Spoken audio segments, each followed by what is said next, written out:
প্রিয় ভাই ও বোন, মানুষ তার বন্ধুর ধর্ম দ্বারা প্রভাবিত হয়।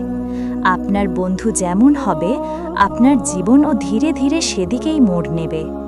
রাসূলুল্লাহ সাল্লাল্লাহু আলাইহি ওয়াসাল্লাম বলেছেন, মানুষ তার বন্ধুর ধর্মাবলম্বী হয়। সুতরাং তোমাদের প্রত্যেকে যেন লক্ষ্য করে সে কার সাথে বন্ধুত্ব করছে। কিন্তু অসৎ বা খারাপ বন্ধুত্বের পরিণতি কতটুকু ভয়ঙ্কর হতে পারে, আজ আমি আপনাকে সেই 3টি ভয়ঙ্কর পরিণতির কথা বলবো, যা আপনার জীবনকে জাহান্নামের দিকে ঠেলে দিতে পারে।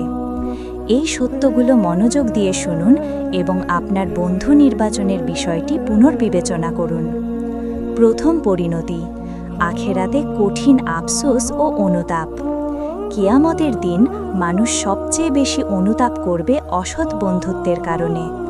আল্লাহ তাআলা কোরআনে বলেছেন, হায়, যদি আমি অমুককে বন্ধুরূপে গ্রহণ না করতাম, সে তো আমাকে উপদেশ আসার পর তা থেকে বিচ্যুত করেছিল। শয়তান মানুষকে বিপদকালে ধোঁকা দেয়।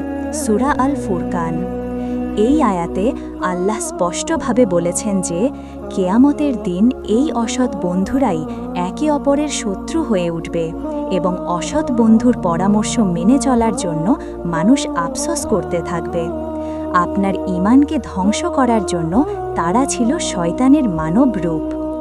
দ্বিতীয় পরিণতি, খারাপ কাজে উৎসাহিত হওয়া এবং গুনাহে লিপ্ত হওয়া।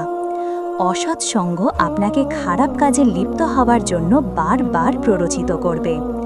নামাজে অলসতা, হারাম আয়, মিথ্যা বলা, গীবত করা, এগুলো খারাপ বন্ধুর প্রভাবে খুব সহজে আপনার অভ্যাসে পরিণত হবে। রাসূল সাল্লাল্লাহু আলাইহি ওয়াসাল্লাম অসৎ সঙ্গকে কামারের ফুৎকারের সাথে তুলনা করেছেন।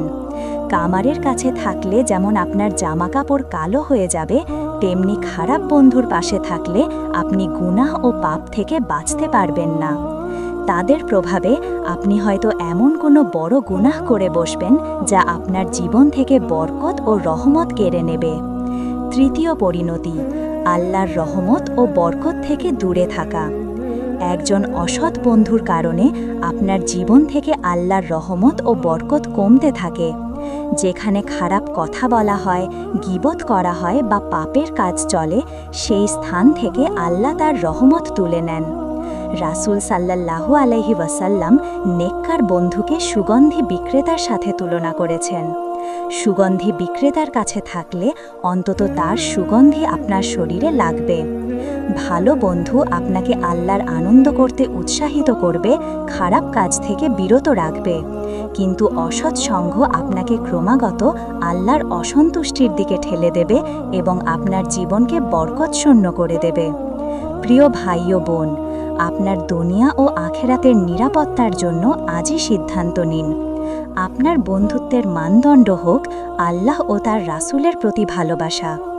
এমন বন্ধু নির্বাচন করুন যারা আপনাকে আল্লাহর কথা স্মরণ করিয়ে দেবে, যারা আপনাকে নামাজের জন্য ডাকবে। যদি আপনার জীবনে এমন কোনো অসৎ বন্ধু থাকে যারা আপনাকে গুনাহে উৎসাহিত করে, তবে ঈমান বাঁচাতে তাদের আজই ত্যাগ করুন। মনে রাখবেন, কিয়ামতের দিন আপনার ঈমানের হিসাব আপনার বন্ধু দেবেন।